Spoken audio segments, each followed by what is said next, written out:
3년 전 방송했던 장기 매매 관련 미스테리였습니다. 자발적인 장기 매매는 가능하지만 분명 불법입니다. 하지만 누군가를 납치해 강제로 장기 이식을 하는 것은 매우 어려운 일이며 불가능에 가깝다는 결론의 그런 방송이었습니다. 많은 구독자분들의 댓글을 봤습니다. 그런 댓글을 보며 루머라고 치기에는 되게 다양한 생각들과 경험담, 의견들이 있었고 조금 더 알아가 보는 과정 중 저희는 믿기 힘든 내용을 입수하게 되었습니다. 사건명은 13세 미만 약취 유인 및 장기적출 인신매매 예비라는 2019년 4월 판결문이었습니다. 2020년 다크웹과 장기적출, 그 연결고리에 대해 조심스럽게 말씀드리고자 합니다. 안녕하십니까. 전국 유튜브 독자 여러분, 아프리카TV 시청자 여러분, 오컬트 스토리의 김원입니다. 사실 저는 처음 이 이야기를 접근했을 때 믿기 좀 어려운 내용이었습니다. 대부분의 장기 매매 혐의는 실제로 돈만 받고 잠적을 해버리는 사기 혐의가 많았기 때문이었지요. 객관적인 자료를 중심으로 바라보고 싶었습니다. 들었어요. 누가 그랬대요. 누구의 경험담을 전해 들었어요. 어디선가 본 것 같아요. 이런 이야기는 아니었다는 거죠. 그리고 결국 2019년 그 내용을 보게 됐습니다. 오늘 방송에서 말씀드리고 싶은 결론들은 첫째, 한국 사건, 해외 사건 모두 2019년, 2020년, 즉 현실에 있다라는 얘기입니다. 과거에 비해 점점점 조직이 발전하고 있고 그리고 그 위치를 중국이 아닌 다른 장소로 이동했다는 점까지. 둘째, 그 모든 통로를 우리가 얘기했던 그 다크웹, 거길 기반으로 했다는 것. 세 번째, 오늘 말씀드린 이 두 가지 내용도 결과론적으로는 장기 적출을 했다라는 직접적 증거를 제시할 수는 없습니다. 하지만 그에 가까운 증거들이 있어 모든 판단은 다시 여러분에게 맡기도록 하겠습니다. 그럼 시작해보도록 하겠습니다. 2018년 2월이었습니다. 89년생 한국계 중국인, 조선족이라고 부릅니다. 김 씨는 비트코인 투자자들에게 받은 원화, 즉 한국 돈을 중국 돈으로 세탁해줄 사람을 찾고 있었습니다. 그러다 찾은 사람이 중국 국적의 두 사람, 홍 씨와 조 씨가 도와주기로 했고 한국 돈 3억 5천만 원 상당을 그들에게 맡겼지만 이들은 도주합니다. 결과적으로 김 씨는 자신이 받은 돈, 즉 투자자들에게 돈 빨리 줘 라는 자금 회수의 독촉을 받기 시작하자 조금 다른 생각을 하게 됩니다. 중국 상해에서 도박장을 운영하며 손님들에게 돈을 빌려줬고 근데 손님이 돈을 갚지 않을 때마다 인신매매를 전문적으로 했던 조직이 있었습니다. 바로 중국 상해 동북파입니다. 근데 그 소속 중 인신매매업자 한 명을 생각했던 거죠. 자, 근데 중요한 건 인신매매입니다. 인신매매 범주는 매우 넓지요. 우리가 생각하는 대한민국의 인신매매는 대다수 어떤 거냐면 사람을 유흥업소에 판다던가 아니면 어떤 인력적인 섬노예 이런 식인 겁니다. 인력적 착취를 예상했지만 여기는 그게 아닙니다. 당시에 장기 적출을 목적으로 사람을 팔면 한 명당 수억 원을 준다. 특히 어린아이가 어른들보다 좀 비싸다라는 말을 기억해냈던 김 씨였습니다. 해서 자신의 돈을 갖고 도주한 조 씨와 홍 씨의 위챗 사이트를 이용해 그 사람들의 가족의 인적 사항을 판단해 조 씨와 조 씨의 배우자 그리고 조 씨의 아이 4살 그리고 홍 씨와 배우자 그리고 그 아이 2살 이렇게 총 6명을 납치해 장기 적출 및 매매를 할 계획을 세우게 됩니다. 그 증거입니다.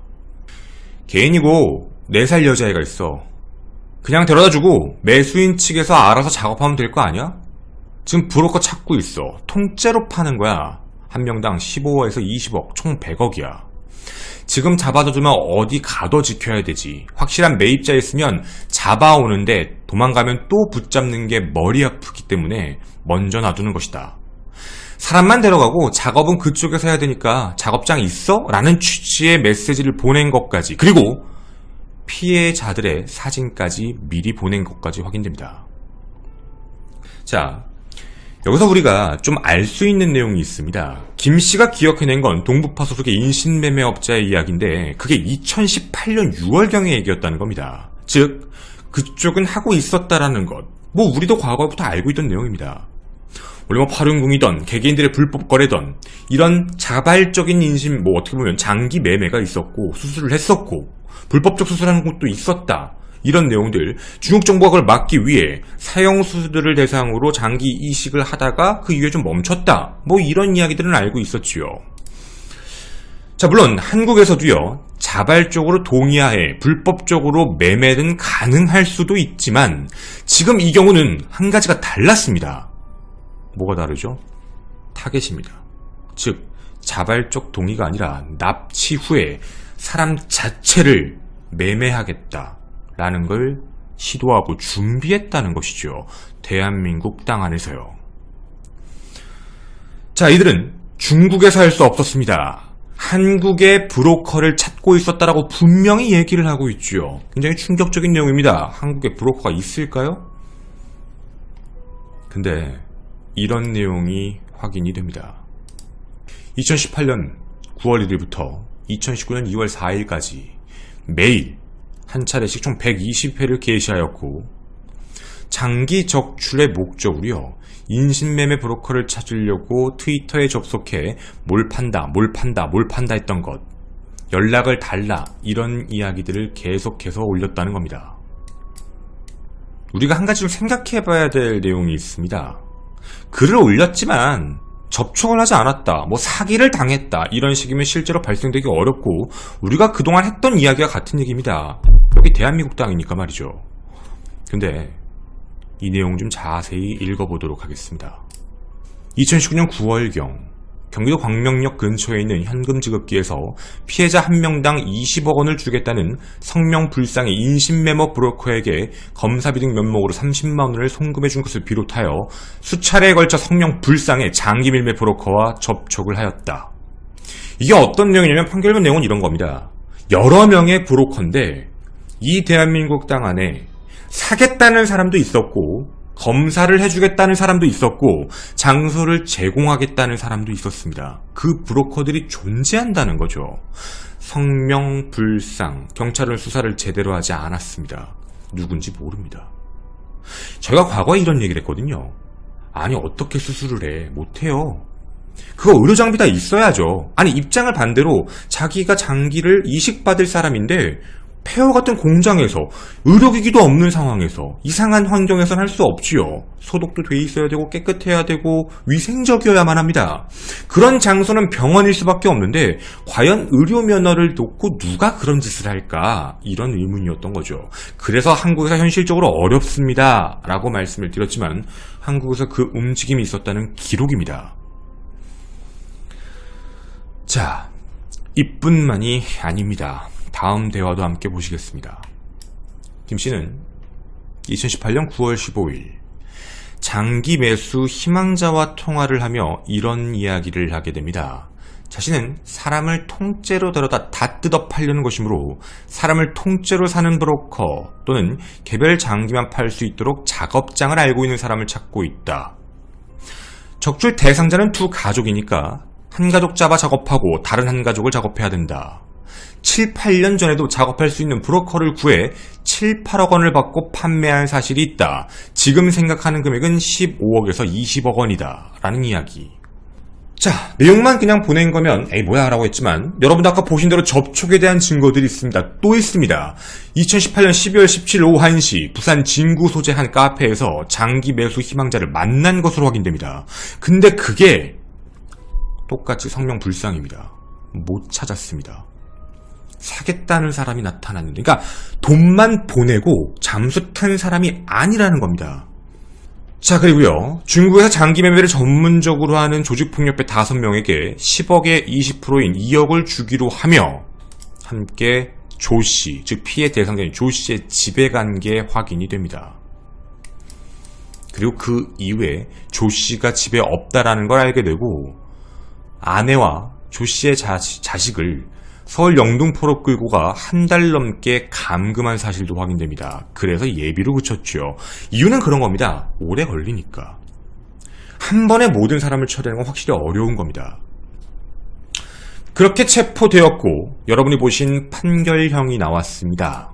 근데 여러분은 이런 형량이라면, 이런 죄라면 장기 매매, 인신매매, 적출, 예비 과연 어느 정도의 형량이 나와야 될까요? 대한민국 법은 징역 1년 6개월을 선고했습니다. 정확히 말씀드리면 지금 현재 출소했을 가능성이 매우 높습니다. 만약 늦더라도 다음 달 출소입니다. 자, 이제 그럼 정리하자면 이렇습니다. 중국에서 불법적으로 장기 적출 사례가 존재한다는 사실 알고 있습니다. 하지만 한국은 불법적으로 장기 적출을 하기엔 검사, 그리고 법을 위반하는 병원도 존재해야 되고 이 모든 위험성을 감수하는 사람이 존재할까? 그런 브로커가 있을까? 차라리 외국으로 데려가면 모를까? 자발적 장기를 주겠다는, 돈을 받고 팔겠다는 사람과 받겠다는 사람이 중국에서 만나 불법적 병원에서 그렇게 수술했다, 이런 정도라면 이해할 수 있겠지만 과연 이 땅 안에서 가능할까? 그게 가장 의문이었죠. 그런데 있었습니다. 그 사례가 확인이 된 거죠. 2019년 왜 그때 당시에 이 판결문이 나오고 나서 너는 왜 방송을 하지 못했냐? 그 이유는 정말 알아보고 싶었습니다.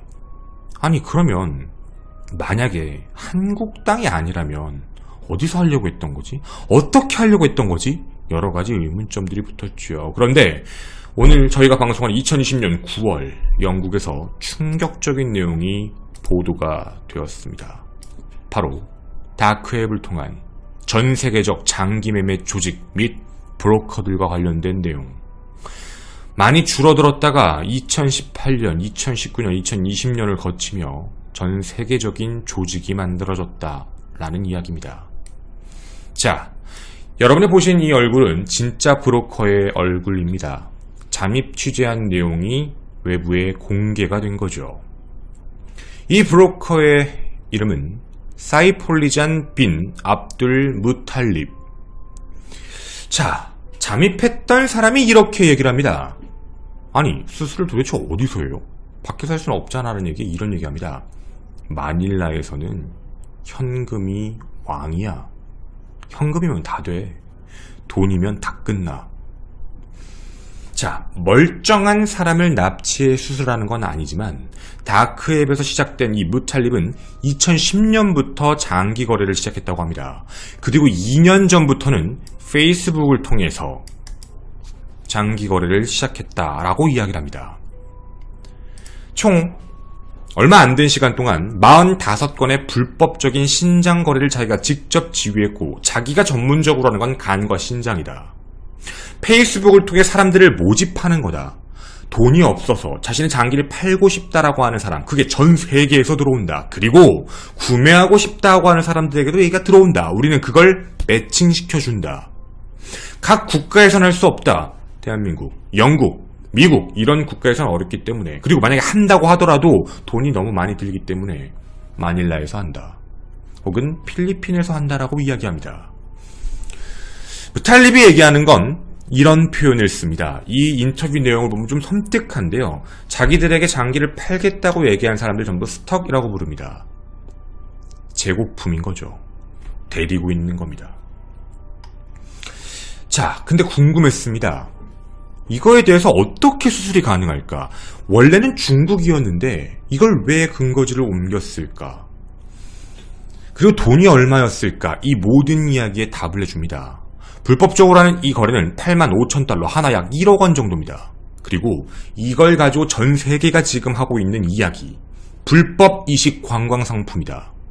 이미 암시장에는 고객, 자기 장기를 팔려는 고객들은 넘친다. 대부분 이 시술을 기다리고 있는 사람은 약 4,500명, 대기시간은 2에서 3년이다.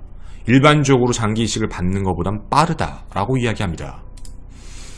그리고요, 이 사업에, 관광 사업에 대해서 이야기하며 전 세계적으로 추정하기에 10억 파운드 정도 될 것이다. 한화 1조 6천억의 시장이다 라는 표현을 합니다.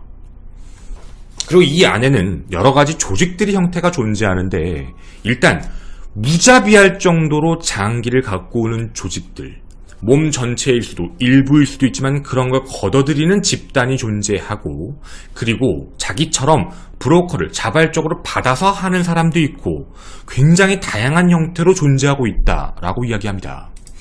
처음엔 자기도 중국에서 원래 수술을 했었는데 그 안에서 결국 금지가 되었다. 8.19 문제도 있었고 위구르 소수민족과 관련되어 있는 문제도 있어서 자기도 장기 매매에 대해 조사를 받았었는데 자기는 풀려났다. 뭐라고 했냐면 떠나라. 방금 수술 성공한 사람을 데리고도 떠나라. 2주 안에. 이유는 책임을 지고 싶어 하지 않았던 것 같다.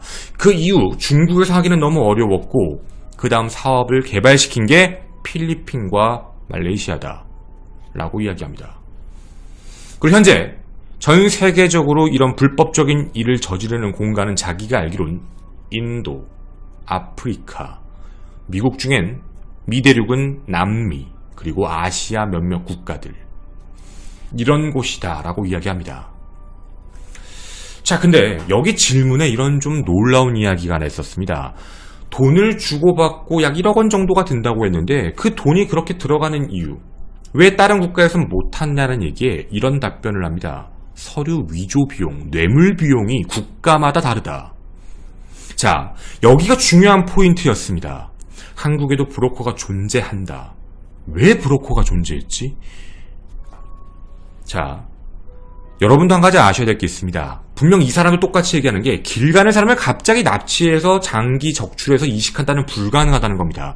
그 사람의 건강 상태 및 받는 사람과 과연 아무런 반응이 문제가 없을까를 조사해야 되는데 그런 거 없이 하긴 너무 어렵다는 것이죠. 검사를 분명히 거쳐야 됩니다. 그리고 체크를 하고 자신들의 고객, 어쩌면 VIP일 수 있죠. 돈을 엄청나게 주니까 그 사람이 최대한 안전해야 된다는 이유입니다.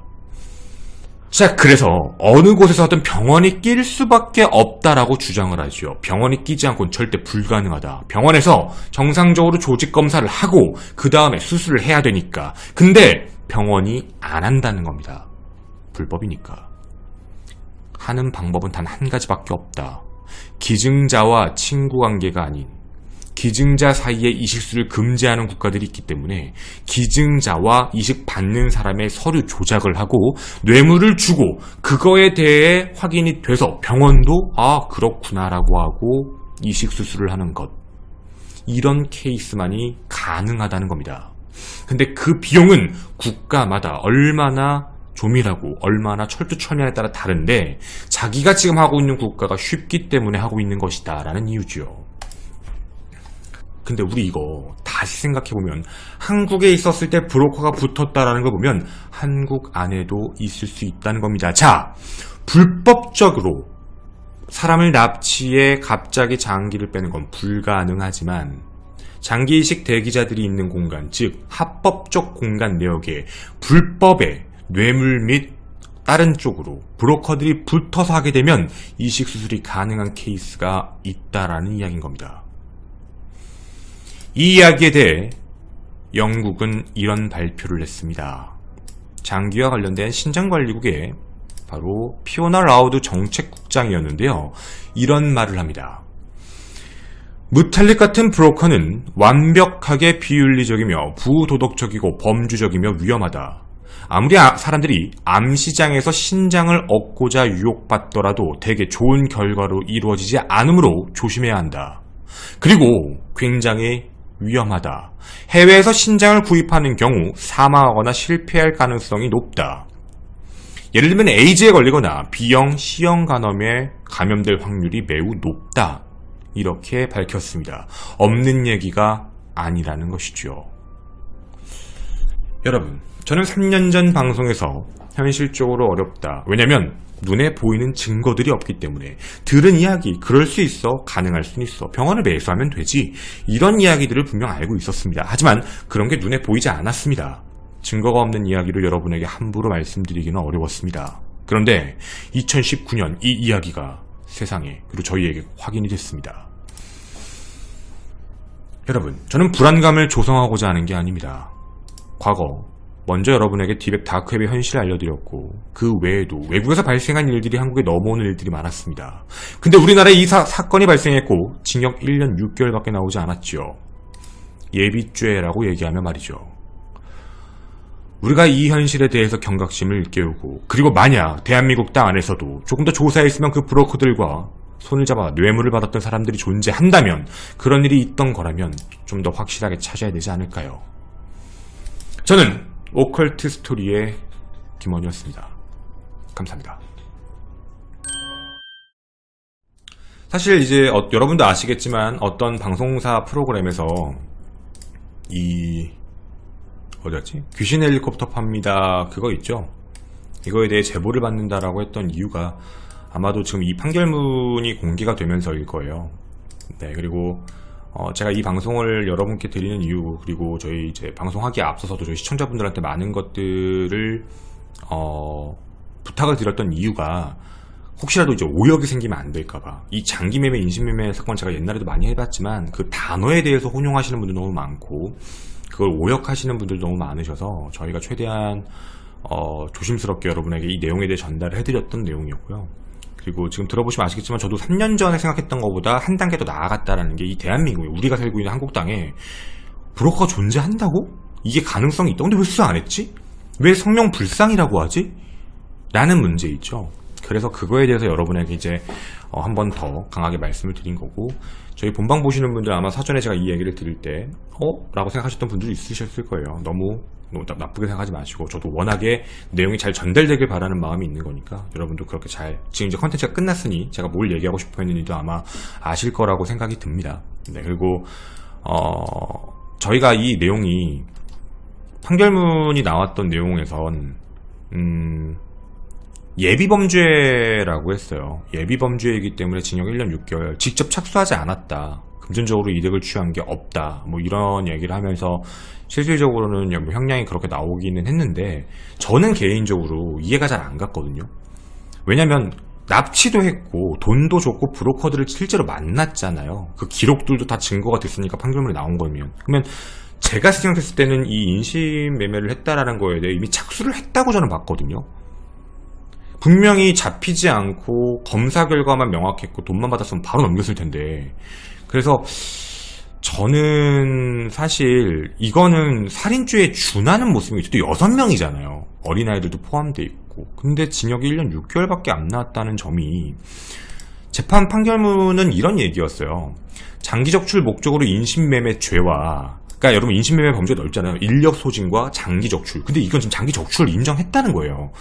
장기적출의 목적, 그리고 살해 목적으로 13세 미만 약취 유인죄, 이런 걸 보면 생명을 대상으로 하는 범죄고 그 위법성이 매우 크다라고 재판부도 알고 있거든요. 범죄 자체가 사람 자체로 이득을 취득하는 수단으로 삼는 인식에 기초한 행위라 반인륜적인 성격이 강하고 생명 신체에 대한 위협을 수반한다는 점에 노동력 착취, 성매매 목적의 인신매매보다 훨씬 심각하다. 즉 다시 말씀드리면 우리한테 많이 알려져 있는 인신매매는 법도 알고 있잖아요. 노동력 착취, 성매매 목적. 그러니까 우리나라한테는 인신매매가 그쪽인 거예요. 그러니까 인신매매를 넓게 가면 장기매매도 있는데 우리나라에서 그런 게 없으니까 대부분 이제 노동력 착취와 관련된 인신매매를 얘기 많이 했던 거지. 근데 어쨌든 그거보다 훨씬 더 심각하다라고 한 거예요. 근데 거기 다음 말이 웃겨요. 비록 예비에 그쳤다. 그러니까 꼭 예비라고 하더라고요. 이게 뭐 예비라고 왜 그런지 모르겠어. 어쨌든 일가족으로 이루어진 두 가족 피해자 6명을 대상으로 삼아 장기 적출을 위한 예비 행위를 해왔다는 점에 죄질이 무겁다. 근데 피고인이 이 사건으로 실제로 취득한 이익이 없다. 피고인은 장기매매의 실행 행위에는 나가지 못했다. 국내에서 형사처벌받은 적이 없다. 왜냐면 이제 조선족 국적, 중국 국적이니까. 그리고 뭐 연령, 성행, 직업, 가족관계, 범행 동기, 뭐 수단 결과, 범행 이후의 정황, 이런 것들을 봤을 때 1년 6개월을 선고한다라고 했던 거거든요. 그러니까 저는 이게 좀 난해하다는 얘기예요. 예비라는, 저도 법알못이니까 잘 모르겠지만 예비라는 게 그냥 장기적출 해야겠다고 그냥 알아본 정도라면 저도 예비라는 걸 알겠어요. 근데 이건 지금 브로커를 만났고 돈을 줬고 납치까지 했는데 한 단계를 더 나아갔다고 보거든요, 저는. 근데 이걸 왜 저렇게 판결했을까라는 생각이 들어요. 좀 뭔가 좀 저게 정말 맞는 내용일까? 이런 생각이 있잖아요. 그래서 이게 좀 걱정이 됐던 거죠. 이게 진짜 외국에서도 하도 이제 나오고 있는 얘기인데 이제 우리나라도 준비를 해야 될 것 같은데 또 이러고 지나갈까봐. 그럼 실제로 이 판결대로라면 사람을 죽일 목적을 갖고 있는 사람이 장기매매 시도 준비를 하다가 중간에 체포가 되면은 예비죄가 된다는 얘기인 것 같은데, 실행이 되면 진짜 끔찍하죠. 실행이 되면 이건 사형이잖아.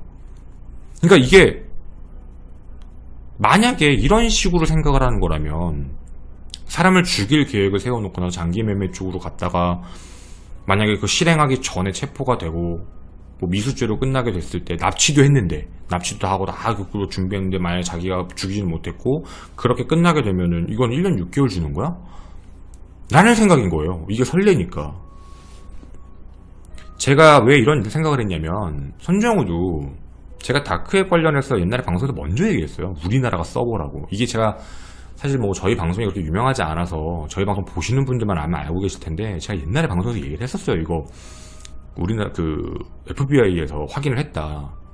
그래서 한국에서 서버가 있는 게 확인됐다. 충남에서 확인이 됐다. 이거 우리도 막 그때 당시에 뭐 신고 넣었다 뭐 했다 얘기했던 그때였어요. 이거 그래가지고 확인이 돼서 우리나라였다 막 이런 얘기를 했었는데, 나중에 그게 난리가 났죠. 근데 아시겠지만 손정우가 1년 6개월, 그러니까 18개월을 선고받았어요. 근데 그때 당시에 그 손정우가 체포돼가지고 구속되고 1년 6개월을 선고받았을 때 그 내부에 있었던 거래 내용은 거의 다 성명불상이었어요. 뭐 아이디, 뭐 코인으로 줬으니까 누군지 모른다 막 이런 식이었는데, 손정우 체포되고 나서 보셨죠? 다 터는 거. 그러니까 언론이 갑자기 주목하고 이게 막 화제성을 띠고 난리가 나니까, 아시겠지만 그때 이제 이게 한번 난리가 나고 나서 다 털었잖아요. 다 털어가지고 몇백 명 나왔네, 누구 나왔네, 어떤 사람 나왔네 막 이래가지고 그때 한번 난리 났었죠. 그러니까 그때 당시에는 그냥 지나갔던 얘기였어요. 그러니까 지금 저도 이 사건 같은 경우도 성명불상의 인원이라고 나오는데 찾으려고 마음 먹었으면 잡지 않았을까라는 생각이에요, 개인적으로. 저게 왜 성명불상이라고 들어갔는지 모르겠어요. 그래서 그게 참 안타까워요. 그리고 검찰은 공소를 뭐로 했냐면 장기정출 인신매매로 했어요. 근데 법에서 판결 내릴 때 예비라고 수정했어요. 그 뒤에 예비를 붙인 거예요. 그러니까 쉽게 말씀을 드리면, 그러니까 이제 예비행위라는 얘기지. 그러니까 이제 검찰이 얘기한 거랑 다른 거지. 검찰은 장기적출 인신매매로 이제 기소한 거야. 그러니까 어떤 뜻인지 아시겠죠? 그래서 양형 기준이 15년까지 가는 거예요. 15년까지 갈 수 있는 건데, 판사가 저걸 아니다, 저거는 장기적출 인신매매가 아니다, 인신매매가 아니기 때문에 인신매매 예비라고 붙였다. 그러니까 판결문을 수정한 거지. 그러니까 이게 어떤 뜻인지 이해하실 수 있겠죠? 여러분께 말씀을 드리고 싶은 내용은, 검찰 쪽은 우리랑 좀 비슷한 생각을 했던 것 같아요. 이건 분명히 행위를 했다. 이거는 이제 적출 인신 매매가 된 거다. 그래서 양형 기준으로 15년까지로 본 거고, 최대 15년. 근데 판사는 저거에 대해서 예비죄라고 판단했고, 저걸 판결문에서 직접 수정을 한 거예요. 재판부가 예비라고 붙여서 판결문이 나온 거예요. 어쨌든 이제 그렇게 된 내용입니다. 그러니까 좀 무섭죠, 사실. 저런 거 보면 되게 뭐지 싶기도 하고, 어떻게 보면 장기 매매를 시도한다라는 이야기가 알아보고 브로커를 찾고 돈을 보내보고 막 이런 행위 자체가 내가 볼 때는 이미 착수행위라고 난 느껴지거든요. 잘 모르겠어요. 네.